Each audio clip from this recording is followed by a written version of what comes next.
Hi, this is Ed from Exotic Blanks, welcoming you to the last Sunday night at the movies, at least the last one for 2013.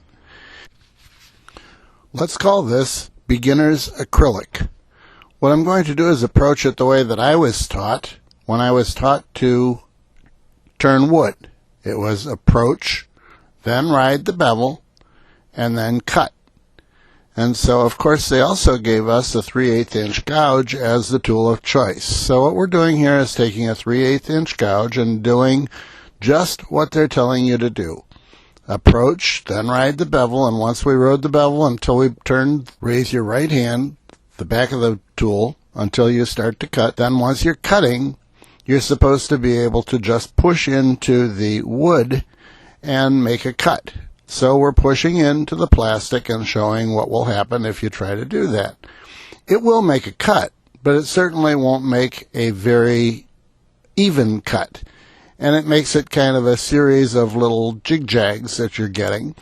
And that's what we're trying to show here. As you try to maneuver and get better and better angle at the cut, again, your right hand is lower than your left hand, and you are trying to get the bevel to cut the blank. And it's not a very easy process. It can be done, but it is not tremendously easy. As you can see, I kind of drift back into my natural way of doing things, which is to use the side of that cut a little bit. Instead of going head on, I'm now trying to cut it, but I'm cutting it more like you would shave your face. I'm going parallel to it. I'm not actually pushing into it. And you can see that by doing that, I've gotten all kinds of little dimples. On the right-hand side of this blank, you see all kinds of little scratch marks. It's not going real well. It's making cuts, but it's also scratching it up pretty badly. So instead we try to use the side of the tool a little bit. Now I have cut this tool so that it's got two longer edges. I've sharpened it that way. And then the front is, of course, rather blunt. But you can see when I start using the side of that tool, instantly you can see that the cuts are much nicer. And just by the shine on the blank, you can tell that it's cutting and it's making a nice smooth cut instead of the jagged that we were getting when we were going straight in. So what we're trying to say here is that you can do better if you just try to change your angle and pull toward the one end or the other. In other words, you're not pushing into the blank, you're cutting along the outside of the blank. If you want to make it even easier, you can take a much larger tool. This is a larger 1 inch approximately roughing gouge. I'm just driving this, by the way, with a simple spur, and so the drive is not very good on this, and that's the reason it stops from time to time. But as you can see with the larger tool, it's relatively simple to cut it and get your ribbons.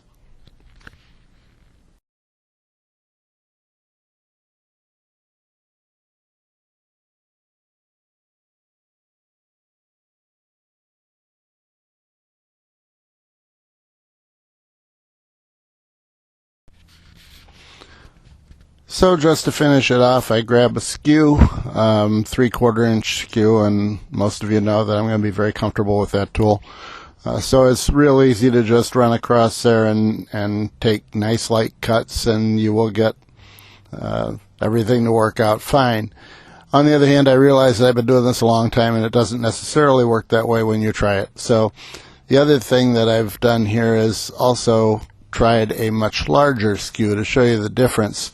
When you get into larger tools, you will find that they don't vibrate as much, and therefore it is easier for you to keep your cuts without getting problems with the cuts, without having chatter.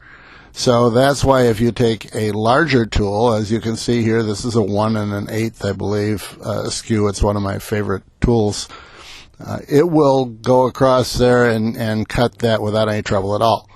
One of the reasons is it's a heavy tool, and it therefore does not chatter. As I go across the, even when there's square and there's corners on it, this tool will pretty much take care of any blank that I've ever tried. So if you are having trouble with small tools, I'm not a proponent of spending a lot of money on tools, but by the same token, sometimes if you get yourself one large tool, you'll find out, gee, everything goes a whole lot better when there is no vibration.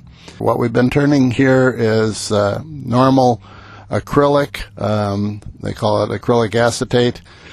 It is a rubbery acrylic when compared with others.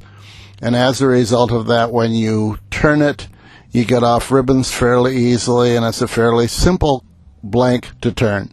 It is the easiest of the acrylics. If you were going to start somewhere and you haven't done acrylic before, acrylic acetate AA is the easiest stuff to turn and learn on.